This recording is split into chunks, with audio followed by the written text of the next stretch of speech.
নমস্কার। আজকের আলোচনা এক ভয়ঙ্কর রাতের অভিজ্ঞতা নিয়ে। দুই বন্ধুর কাহিনী যারা এক শীতের রাতে হাইওয়েতে বেরিয়েছিলেন। কোটা থেকে মধ্যপ্রদেশ ফিরছিলেন।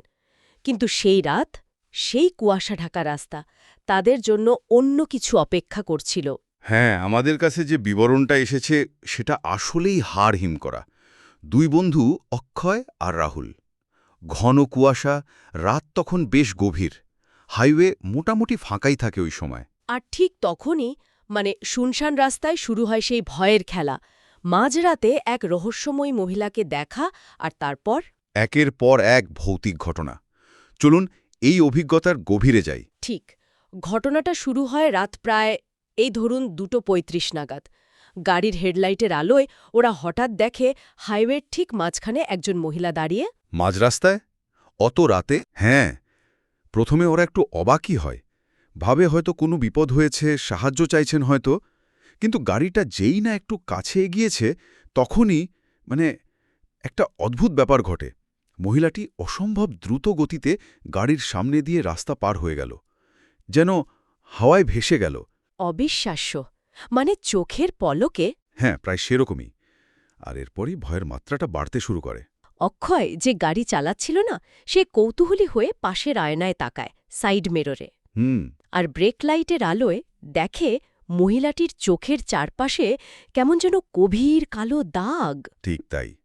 আর যেই না ওটা দেখা, সঙ্গে সঙ্গে ঠাস করে আয়নাটা ফেটে গেল। আয়নাটা ফেটে গেল এমনি এমনি? একদম। কোনো ধাক্কা লাগেনি, কিচ্ছু না। স্রেফ দেখল আর আয়নাটা গুঁড়ো গুঁড়ো। বাবা, এটা তো খুবই ভয়ের ব্যাপার। অবশ্যই। এটাকে ঠিক কাকতালীয় বলা যায় না, বিশেষ করে আগের ঘটনাটার পর। ওরা তো ভীষণ ভয় পেয়ে যায়। সঙ্গে সঙ্গে গাড়ির স্পিড বাড়িয়ে দেয়। যত তাড়াতাড়ি সম্ভব ওই জায়গা থেকে বেরিয়ে যেতে চায়। কিন্তু ভয়টা যেন ওদের পিছু ছাড়ে না। ঠিক। স্পিডে গাড়ি চালাচ্ছে, হঠাৎ গাড়ির ডিকি থেকে, বুট স্পেস থেকে ধুমধুম করে আওয়াজ আসতে শুরু করে, যেন কেউ ভেতর থেকে জোরে ধাক্কা মারছে। ভেতরে তো কিছু থাকার কথা না। না, কিছুই না। ফাঁকা ডিকি। তার উপর আবার গাড়ির গতি কমে আসতে শুরু করে। কমে আসে মানে? ওরা তো স্পিড বাড়িয়েছিল। হ্যাঁ, 5th গিয়ারে অ্যাক্সেলারেটর পুরো প্রেস করা, কিন্তু গাড়ির স্পিড নেমে আসছে 30-40 কিলোমিটার প্রতি ঘন্টায়। সে কি? এটাও তো অস্বাভাবিক। এখানেই শেষ নয়। ফুয়েল ট্যাঙ্ক কিন্তু ভর্তি ছিল, অথচ হঠাৎ করে ড্যাশবোর্ডে লো ফুয়েল সিগন্যাল জ্বলে উঠল। সবকিছুই যেন বিগড়ে যাচ্ছিল। যান্ত্রিক গোলযোগ নাকি অন্য কিছু? এই এতগুলো ঘটনা একসঙ্গে স্বাভাবিক বলে মনে হয় না, বিশেষ করে এই মহিলাকে দেখার পর থেকে। ওরা তখন দিশেহারা, প্রায় ভয়াও পেয়েছে মারাত্মক। এই সময় দূরে একটা আলো দেখতে পায়। আলো? হাইওয়ের মাঝে? হ্যাঁ, একটা বালাজি মন্দিরের আলো। ওদের কাছে ওটা তখন ভরসার মতো মনে হয়। কোনো মতে গাড়িটা চালিয়ে মন্দিরের কাছে নিয়ে যায়। সেখানে গাড়ি পার্ক করে, ভাবে যাক, একটু হয়তো স্বস্তি মিলবে। কিন্তু স্বস্তি কি সত্যি মিলেছিল? মন্দিরের কাছেও তো কিছু ঘটেছিল। হ্যাঁ, আসল ভয়টা হয়তো তখনও বাকি ছিল। রাহুল একটু ফ্রেশ হওয়ার জন্য গাড়ি থেকে নামে, ওয়াশরুমে যাবে বলে। অক্ষয় হেডলাইটটা জ্বালিয়ে রাখে যাতে রাহুলের সুবিধা হয়। আচ্ছা। অক্ষয় গাড়ির ভিতর থেকে দেখে রাহুল বাইরে দাঁড়িয়ে। ঠিক সেই মুহূর্তে, একই সময়ে গাড়ির পেছনের জানালায় কেউ মরিয়া হয়ে ধাক্কা মারছে। পেছনে জানালায় কে? সেটাই তো ভয়ের। ধাক্কা মারছে, আর রাহুলের গলাতেই কেউ চিৎকার করে সাহায্য চাইছে, বলছে ও আসছে, বাঁচাও। রাহুলের গলাতেই? কিন্তু রাহুল তো বাইরে। ঠিক তাই। অক্ষয় তো ভয়ে পাথর। আর তারপরেই আওয়াজটা হঠাৎ করে বন্ধ হয়ে যায়, যেন কেউ ওই কণ্ঠটাকে টেনে নিয়ে গেল বা থামিয়ে দিল। শিউরে ওঠার মতো ঘটনা। তারপর? রাহুল ফিরল। রাহুল একটু পরেই ফিরে আসে, বেশ স্বাভাবিকভাবেই। কিন্তু অক্ষয় যখন ওকে গাড়িতে উঠতে দরজা খুলে দিচ্ছে, ঠিক সেই মুহূর্তে ও দেখে রাহুলের ঠিক পেছনে একটা লম্বা কালো ছায়ামূর্তি। ছায়ামূর্তি? হ্যাঁ, একটা আবছা লম্বাটে কালো আকার। সেটা যেন ভেসেছিল আর দেখতে দেখতে জঙ্গলের দিকে মিলিয়ে গেল। তারপর রাহুল গাড়িতে উঠল। ওর কি কোনো পরিবর্তন? হ্যাঁ, গাড়িতে বসার পরেই রাহুলের আচরণ বদলে যায়। অক্ষয় যখন ফুয়েল কমে যাওয়ার কথা বলছে, রাহুল খুব জোর দিয়ে বলে, আরে না, তেল তো ভর্তি আছে। আর আশ্চর্যের বিষয়ে ফুয়েল গেজটা তখন সত্যিই ভর্তি দেখাচ্ছে। কি করে সম্ভব? একটু আগেই তো লো দেখাচ্ছিল। সেটাই তো রহস্য। আর শুধু তাই নয়, রাহুলের গলার স্বরটাও কেমন যেন গভীর অচেনা শোনাচ্ছিল। তার রাহুল কি তখন আবিষ্ট হয়ে গিয়েছিল, যাকে বলে পজেসড? সব লক্ষণ তো সেদিকে ইঙ্গিত করছে। অক্ষয়ও সেটাই সন্দেহ করে, বুঝতে পারে ওর বন্ধু আর ওর নিজের নিয়ন্ত্রণে নেই। ভাবা যায় নিজের বন্ধু পাশে বসে আছে, অথচ সে অন্য কেউ। কি করেছিল অক্ষয় তখন? ভীষণ ভয় পেয়ে গিয়েছিল, কিন্তু বাইরে বোঝার উপায় নেই। স্বাভাবিক থাকার ভান করে গাড়ি চালাতে শুরু করে। আর রাহুল, সে একদম নির্লিপ্ত, চুপচাপ বসে হঠাৎ গান গাইতে শুরু করে। গান এই অবস্থায়? হ্যাঁ, পরিস্থিতিটা একবার ভাবুন। অক্ষয় বুঝতে পারে এভাবে বেশিক্ষণ থাকা যাবে না। ও ঝাড়ফুঁকের জন্য পরিচিত একটা বড় বালাজি মন্দিরের কথা জানত, ঠিক করে সেদিকেই গাড়ি নিয়ে যাবে। এই ধরনের জায়গায় তো এসবে কাজ হয় বলে বিশ্বাস। কিন্তু আবিষ্ট রাহুল কি সহজে যেতে দেবে? ঠিক ধরেছেন, দেয়নি।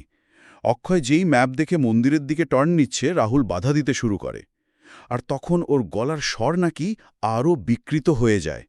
মনে হচ্ছিল দুটো গলা একসঙ্গে কথা বলছে, রাহুলের নিজের আর একটা ভারী মহিলার কণ্ঠ। দুটো গলা? হ্যাঁ, আর মন্দিরের গেটের কাছে যখন প্রায় পৌঁছে গেছে, রাহুল হঠাৎ অক্ষয় স্টিয়ারিং ধরা হাতটা খামছে ধরে আর প্রচণ্ড জোরে কামড়ে দেয়। কামড়ে দেয় নিজের বন্ধুকে? হ্যাঁ, এতটাই নিয়ন্ত্রণহীন তখন। অক্ষয়ের হাতে গভীর দাঁতের দাগ বসে যায়, রক্ত বেরিয়ে আসে, কিন্তু অক্ষয় হাল ছাড়েনি। এক হাতে কোনোমতে স্টিয়ারিং সামলে ব্যথা সহ্য করে গাড়িটা মন্দিরের চত্বরের ভিতর ঢুকিয়ে ফেলে। আর মন্দিরে ঢোকার পর? অলৌকিক ব্যাপার, গাড়িটা মন্দিরে চৌহদ্দির ভেতরে ঢোকার সঙ্গে সঙ্গেই রাহুল একেবারে স্বাভাবিক। ও নিজেই অবাক হয়ে অক্ষয়কে জিজ্ঞেস করে, কিরে, তোর হাতে কি হয়েছে? আমি তোকে কামড়ালাম কেন? সে কিছুই মনে করতে পারছে না। অবিশ্বাস্য! তাহলে ওই শক্তিটা মন্দিরে ঢুকতে পারেনি? রাহুলের শরীর থেকে হয়তো বেরিয়ে গিয়েছিল, কিন্তু সেই নিজে মন্দিরে প্রবেশ করতে পারেনি। কিন্তু সে যায়নি। যায়নি মানে? ওরা যখন ভয়ে গাড়ি থেকে নেমে মন্দিরের সিঁড়ির দিকে দৌড়াচ্ছে, তখন দেখে গাড়ির পিছনের দরজাটা নিজে থেকেই খুলে গেল। খুলে গেল? হ্যাঁ, আর ভেতর থেকে সেই মহিলা বেরিয়ে এলো। পায়ে নুপুরের আওয়াজ পাওয়া যাচ্ছিল, ছনছন করে। সেই মহিলা? সেও মন্দিরের চত্বরে? হ্যাঁ, কিন্তু একটা ব্যাপার, সে মন্দিরের চারপাশে ঘুরছিল, কিন্তু মূল সিঁড়ি বেয়ে ওপরে উঠতে পারছিল না, যেন কোনো অদৃশ্য বাধা। পবিত্র স্থানের শক্তি হয়তো? সম্ভবত তাই। ওরা সারা রাত মন্দিরেই কাটিয়ে দেয়, ভয়ে সিঁড়ির উপরে বসে থাকে, আর দেখে মহিলাটা নিচে ঘুরছে, কখনো গাড়ির বনেটে বসে, কখনো ছাদে। সারা রাত? হ্যাঁ, সারা রাত।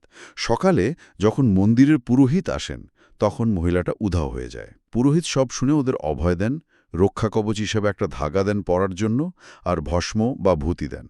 বলেন এটা মাঝে মাঝে খেতে আর সঙ্গে রাখতে।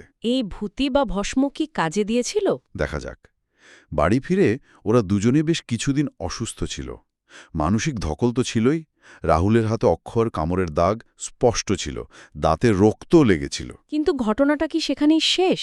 না, এখানে একটা আরও ভয়ের মোচড় আছে। ঘটনার কয়েক মাস পর একদিন রাতে অক্ষয় বন্ধুদের সাথে দেখা করে বাড়ি ফিরছে। ওর বাবা ব্যালকনি থেকে দেখেন অক্ষয় গাড়ি নিয়ে সোসাইটির গেট দিয়ে ঢুকছে। হ্যাঁ তো? পরে অক্ষয় যখন ঘরে ফেরে, ওর বাবা খুব রেগে গিয়ে জিজ্ঞেস করেন, তোর গাড়ির পাশের সিটে ওই অচেনা মেয়েটা কে ছিল? তাকে সোসাইটির ভেতরে নিয়ে এলি যে? পাশের সিটে মেয়ে? অক্ষয় তো একা ফিরছিল। একদম। অক্ষয় তো আকাশ থেকে পড়ে। সে বলে সে একাই ছিল। তখনই ওর মনে পড়ে সে কয়েকদিন ধরে পুরোহিতের দেওয়া ওই ভূতি বা ভস্মটা খাওয়া বন্ধ করে দিয়েছিল।